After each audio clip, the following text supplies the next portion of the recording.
Yeah, you don't have to do anything. Okay, so happy to have Hunter Poole here with us today. We're starting our Where Are They Now series for my Ray Birch Marketing Awesome current students.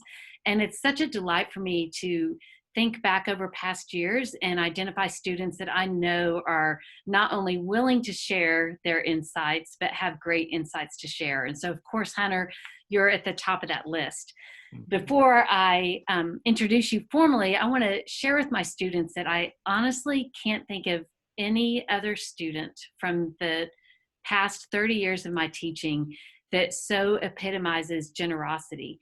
From not only in the class when I asked Hunter to do something extra, but in all these years since 2013, every single time that I've reached out to a set of students, crowdsourced ideas, asked for help, Hunter Poole is not only the first person to answer, but he also answers in a way that makes it sound like I'm doing him a favor instead of the reverse. And it just makes asking for help so easy. Hunter has sent countless articles over the years. He always lends his thoughts with that. He's been a guest speaker. And what other guest speaker comes in with Beyonce and marketing? It's just memorable guest speaking occasions. And it's also spilled over into my personal life. So when I go to New York, I get to see Hunter and have lunch with him, tour the building where he works. He's helped my daughter, who's now in New York City, and all of those things that make me grateful for having this platform of teaching, because I get to meet people as generous and awesome as Hunter. So I'm so happy to have this time with you today, and I'm anxious to jump right in. Yes. So I'd love for you to share with us where you're living and what you're doing, especially since this will all be fairly different from this CPG world of Northwest Arkansas that my students are used to. Yeah, so thank you, as always, for the kind words. You are my biggest cheerleader, and I love it. But yeah, so I'm currently living in New York City, and literally not leaving my apartment because that's the way of the world these days. But living in New York, I've been here going on 5 years, which seems insane. For background as well, before I moved to New York City, I spent 3 years in Chicago after college, which is another huge CPG and retail hub. And then, so I went there right after I graduated. In terms of my job, so I work at a company called Chicory, and we are really a variety of things, I would say. We are first and foremost a media platform that is tied to shopper marketing. So everything that we do is going to have some kind of retailer lens to it. But we also have developed a lot of e-commerce tools that go along with those retailer tie-ins that really make everything at Chicory a shoppable experience, or a moment to convert a shopper. So at our foundation, I mentioned the media network. We have a network of recipes or food bloggers that partner with us, and they allow us to serve ads on their sites. So if you think of a recipe card, you have the ingredients list where it calls for eggs, butter, sugar, flour, whatever you need to make it. What our platform does is right below where it would call for butter, we can serve an ad for Land O'Lakes. So it's really native. It lives within that recipe card. And then, as I mentioned, because we have e-commerce tools and we have partnerships with retailers, we can actually make that unit clickable to where it would add that Land O'Lakes product directly into a Walmart cart or an Amazon Fresh cart or Kroger or whatever that retailer is. So it's been really interesting. I mean, I've been here for 3 years. We have always been talking about the growth of e-commerce and the growth of shoppability and really collapsing that funnel. We talk a lot about that at Chicory. You know, the recipe placement and the ad unit is very high funnel, very awareness. But then when you go from that moment, from that person's journey, and you add it to their cart, it collapses that funnel and becomes low funnel as well. So what happened in 2020, as we are all very aware, is the United States went on lockdown, and people went to grocery stores and either completely stocked up on everything they need, so retailers were running into supply chain issues, or they and since then they've began to adopt e-commerce, click and collect, or online grocery tools at a higher rate than they maybe would have otherwise. The biggest barrier, in my opinion, to e-commerce for grocery has always been trial. People, like, you want to touch your produce. You want to make sure that you're picking the avocado that's perfect for your avocado toast when you want to make it. There are some of those elements that have, been a barrier that have made people adopt e-commerce for grocery at a little bit slower of a rate than fashion or some other categories. But because of COVID, it has just boomed and it's expedited. And what we're seeing is a little bit of like a merging between shopper marketing and e-commerce. Even at Walmart, the people that are buying for Walmart, the buyers at Walmart, are now responsible for buying in-store, which includes grocery pickup and .com. They're merging all of those categories, and I think that we'll continue to see that, as e-commerce grows, and I think that e-commerce is just going to go straight up given the number of people that have started to use it because of COVID. What's exciting to me about this conversation is, as you know, I don't use a textbook in my class, and the standard marketing textbooks, when they talk about the shopper's journey, it's very linear. They start at this point, they end at this point, and it looks the same. And what I love about your talk is you're recognizing that that's not the case at all. It is not linear. It is every shape and process imaginable. And then the second part I love, Hunter, is that Chicory has completely disrupted that as well. Yeah, these initial stages of search, they've just inserted themselves into that conversation in a very innovative way. Yeah, I think it's funny because the founders had no idea. They started the company when they were in college. They didn't have, like, one was pre-law and one studied microbiology, but they did an incubator and this was their idea, and someone picked it up and it caught on. So they didn't have this like shopper marketing like background and knowledge to understand truly, where they could go with it. And it's been fun to be along for that journey. And I think something that you mentioned, like, even when I'm talking to clients, I'm like, people are literally always shopping. Like, our social media platforms have been turned into shopping experiences. Like, every moment is a potential opportunity to convert a shopper. I mean, Instagram's algorithm knows me better than my family knows me at this point, and I'll literally buy any like fashion that they're putting in front of me. I'm like, yep, I need that. And it's another thing too, like this is kind of me going on a tangent, which I'm good at. The important part of having shoppable moments is that they're seamless. Mm-hmm. So like, I was trying to, I don't know if you've been following Chicory, the Humans of New York story. And I was in an Uber last night meeting friends for dinner, and he posted that you could buy tickets to the live talk that he was doing with her. And then if you couldn't attend that evening, you could still access the talk through your ticket. So I was like, yes, I want to see this. I was on my phone and I went to buy the ticket, and like, it wasn't available through PayPal, wasn't available through Apple Pay. There was no seamless way for me to just have my information stored. Mm-hmm. I would have like physically had to type in my address, physically have to type in my credit card, like all of that. And I was like, nope, abort, I'm not doing it. No. So that's another thing that we're up against, is like, you have to have seamless experiences, because the more action you make a user take to get them to the cart and get them to that conversion, the more likely you are to lose them. We read an article in class last week that talked about how moving a step beyond seamless even to frictionless, that it can't that it really has to be barrier free. You have to remove those pain points. Yeah, absolutely. Absolutely. In talking to you, Hunter, it brings back so many memories. And one thing that I think most of my students probably assume that things are one directional, that I'm teaching them, but little do you all know that I am soaking up how you live life and how my students navigate things as well. I feel like it's one of the best blessings of my job. I'm constantly learning. And one of the things that I've really learned from you over the years is, one, you just have an innate enthusiasm for learning. I feel like it's in every setting that I've seen you in, every company you've worked with. And I also really admire the way you don't just sit back and let life happen to you, but you really figure out what it is you want. Like when you wanted to move to New York and you put steps in place to make that happen. So I'd love any thoughts you have on that to share with students who are now job searching in a time of COVID. A little stressful. Yeah.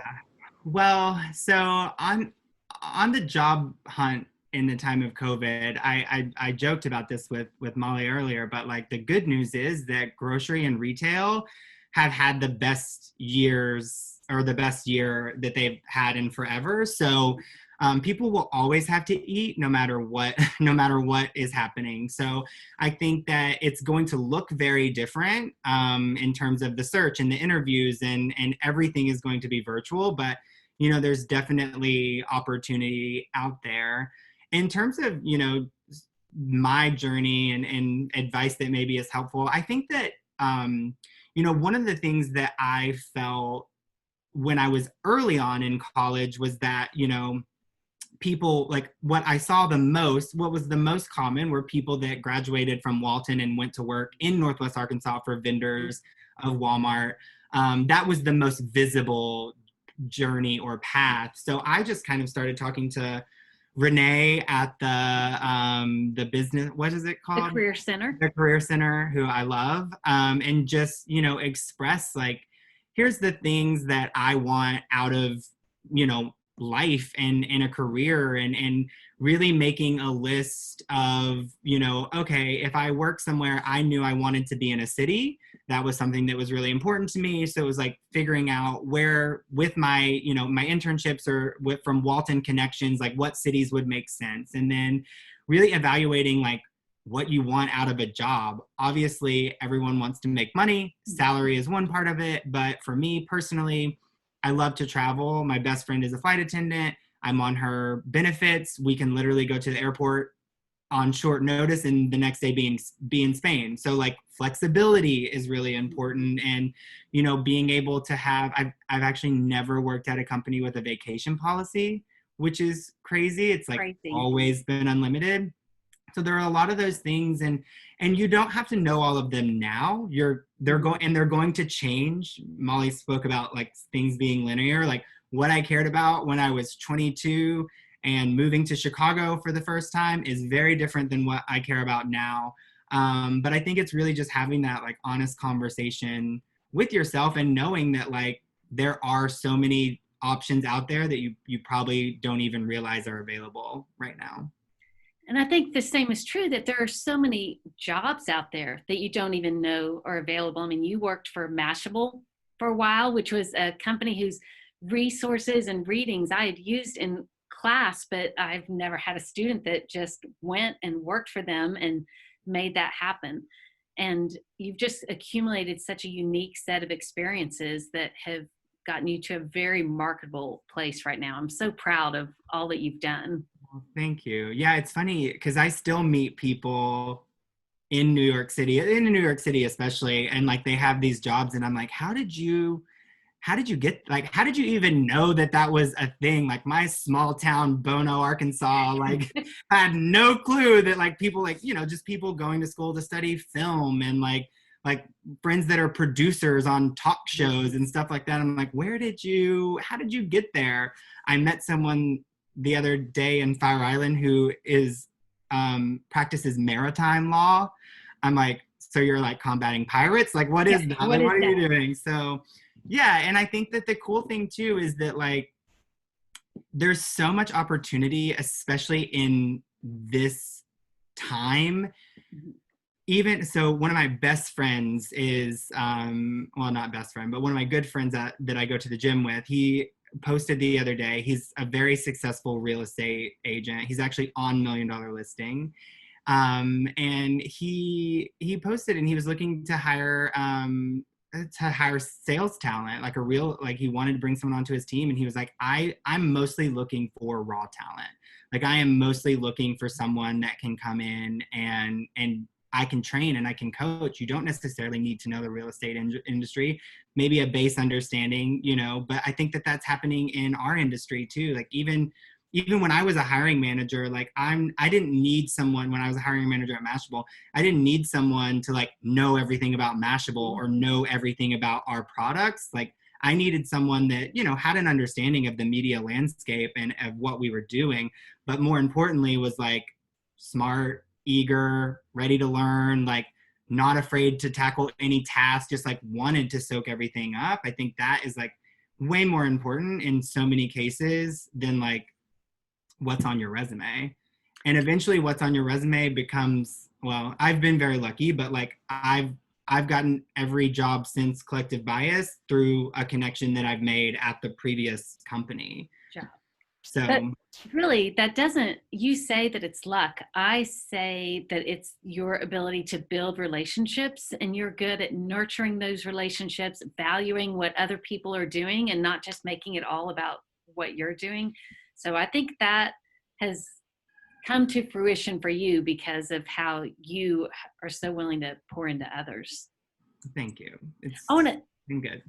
I want to circle back one last thing to Chicory, which is thinking about the things that you've said. Maybe part of the reason the company's been successful is that their founders didn't have that business background. So they really had to focus on human behavior and be customer centric. All those things that you know coming through a business school, Yeah, and also what you've learned more importantly in industry.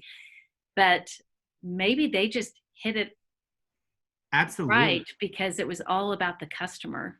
What was it, they were building something that made sense to them as a consumer. Like that Mhm. was the whole thing. Like they went to school at Colgate in upstate, and it's very cold, it's snowy, they're big foodies, they love to cook, and they're like, what if we could just like pick a recipe and like have everything that we needed for that delivered? Like that was the idea that started the business, and it wasn't clouded by like, is that practical for a business, would we ever be able to go get retailers to do, like it was like, no, this is a need that we have as consumers. I'm sure other people Mhm. feel that too, and then it's built from there.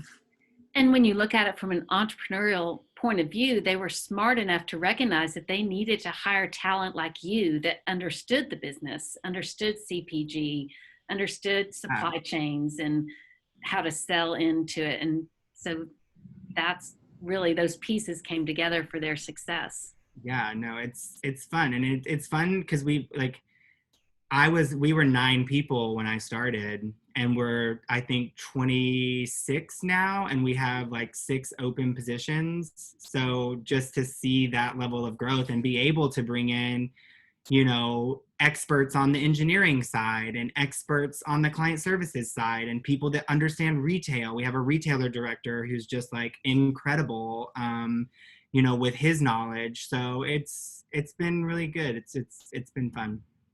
Well, I have to say, Hunter, I every time I see you, I smile. It was true when you were in class. It was true when you were the commencement speaker at the Walton commencement in 2013.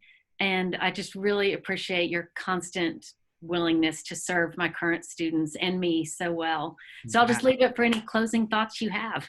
Yeah, no, I appreciate it, Molly. You know, I love any opportunity to give back and help Walton and you specifically. I think that's where I'll close. I think that when I think of my time at Walton and courses that I took, Molly's class is truly the only one that has had such a lasting impact, not only on me as a person and our relationship that we built, but just on what I learned and the structure of it and how everything was set up. She told me just before that you guys are going to be doing walkthroughs with buyers at Walmart. When I tell you that I'm working with media clients that are servicing, they're like working at media agencies, and they are in shopper marketing, buying shopper marketing media, probably have no idea who the buyer is, what the buyer's role is. I mean, they know that they exist because but like none of them are getting that opportunity to like meet with a buyer, have that understanding of the intricacies of that world. It's those things that just make your class and Walton in general so different. So I just don't take it for granted because it's truly unique and an amazing experience. Well, I appreciate the words, Hunter. And you know, I've said it a million times. I think I have the world's best job, but it's because of my current students and students like you. So, really appreciate our friendship and your willingness to spend Friday with us. So, thank you Yeah, so much. of course. Thanks. Go Hogs. Yes, woo pig. Whoop.